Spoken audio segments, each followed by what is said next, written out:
Hey Mario, how's the sink? Oh, I think I almost got it. Just need to fix this pipe right here and... But no, never mind. Super Mario is somewhat of a video game comfort food to many. The games are fun, creative, simple, and easy for anyone to pick up and play. Now notice how I only showed footage of modern Mario games as I said that. Well, that's because the originals were more than happy to serve you death on a silver platter. Especially Super Mario Bros. 2. Oh no, not that one. This one. Don't you know? During the development of the original Super Mario Bros. 2, Nintendo of America deemed the game too difficult for American players. They ultimately decided not to release the title, opting instead to release Super Mario Bros. 2 as a reskin of the game Doki Doki Literature Club. The long and short of the matter is, Western players missed out on the original Super Mario Bros. 2 in favor of this version. Nintendo just didn't think we could keep up with some of the expert gamers of Japan. And maybe they were right. I still piss myself when I see kanji in Mario Kart. Everyone always refers to the US version of Mario 2 as the black sheep of the series. And I mean, I wouldn't call you wrong. The game's a reskin of another game, Peach and Toad were playable, and it introduced many new characters, some of which have never been seen again. It's definitely a weird game, but over the years it's gotten so much attention that at this point I'd actually call the original Super Mario Bros. 2 the black sheep of the franchise. Nobody seems to talk about this game, which is rather strange. The true sequel to arguably the most iconic game of all time, and nothing. I've heard more discussion on Mother 3, a game that apparently doesn't exist. So it's time I, an American, go where no Westerner has gone before, and complete Super Mario Bros. 2.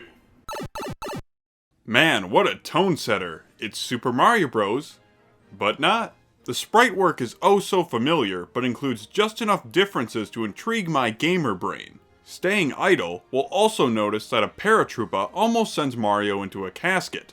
As simple as these changes are, they do a great job at foreshadowing what's to come. This isn't your dad's Mario Bros., it's your uncle's. From 1-1, we're already seeing a lot stranger level design. An action as simple as grabbing your first mushroom actually requires effort. You'll still find a mushroom in a block, but it'll be slightly less edible. Objects that had their set roles in the original will break formation and surprise you. Bloopers will be flying, pipes will be suspended in midair, fire bars will be outside of castles, and so on. In these ways, the game almost feels like a simple remix of Mario 1, but the game's always sure to sprinkle in new ideas here and there. This creates an uncanny valley effect where you'll think you're in a standard Mario level until the game sweeps out the rug from under you.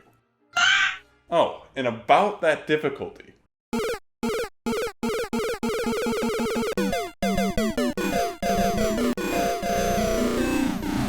Americans beware, because this game is indeed a steep challenge. The enemy selection and placement is always going to have you watching your step. Goombas and Koopas are in larger numbers, if not replaced by the likes of Paratroopas or Hammer Bros. Platforming is a lot more precise, often asking players to make the most out of Mario's momentum. As I've said before, the level design is bizarre. Levels in Mario 1 are very structured and organized. Mario 2, meanwhile, throws a hearty dose of chaos into the mix that never ceases to throw off the player. Having Stage 4-3 be a level from GTA 5 was a bold choice.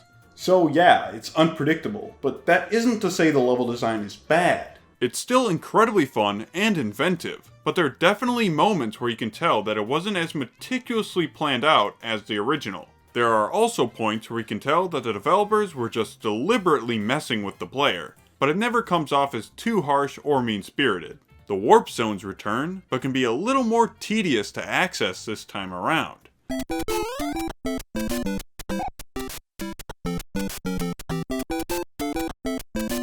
Never mind, the developers were dicks.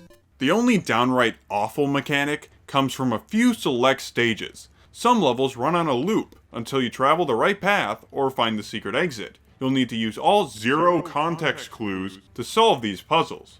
In other words, you're never getting out of here.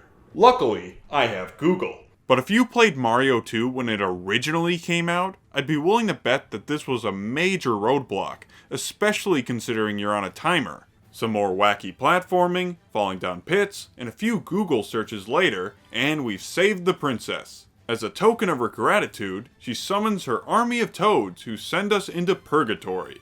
This is World 9, or the fantasy world. Here things get even stranger than before, often looking like something most games would leave on the cutting room floor. In 9.4, the game will either thank the player or confuse them. Depends on your understanding of Japanese. Once you complete World 9, you'll start World 9 again, and again, and again. Told you it was purgatory. Now there are actually 4 more worlds to unlock, being Worlds A, B, C, and D. See, each time you beat the game, the title screen will add a star, and if you get 8 stars, you'll be granted access to these secret worlds. So essentially, the only way to get these worlds is to beat the entirety of Mario 2 8 times. I know developers wanted to pad out the length of their older titles, but nobody in their right mind would play through this game 8 times. So anyway, now that I've beaten the game 8 times, let's check out these extra worlds. Just gotta hold A and press start on the title screen. These courses offer the most intense challenges in the game, but after 8 playthroughs, I'd say I'm more than prepared. All 16 stages of these 4 worlds play out like their own mini adventure, complete with castles and warp zones, and they said I'd never go D1. A few diabolical levels later, and the princess is saved once and for all. Or at least the next 5 minutes.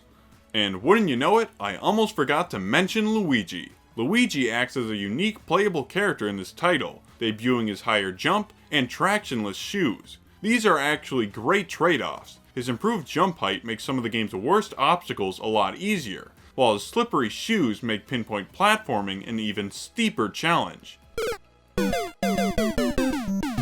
And that was Super Mario Bros. 2. I'm probably the first American to ever fully complete it, so that'll be nice on my resume. Despite its origins, getting your hands on this game today is really no hassle. It's available worldwide alongside its Mario All-Stars remake as part of the Nintendo Switch Online service. While not as revolutionary as other Mario titles, it's still a really interesting piece of Mario's history that definitely deserves a bit more appreciation for its sheer insanity. Well, that was a great way to waste 8 minutes. Mario should be done fixing the sink by now.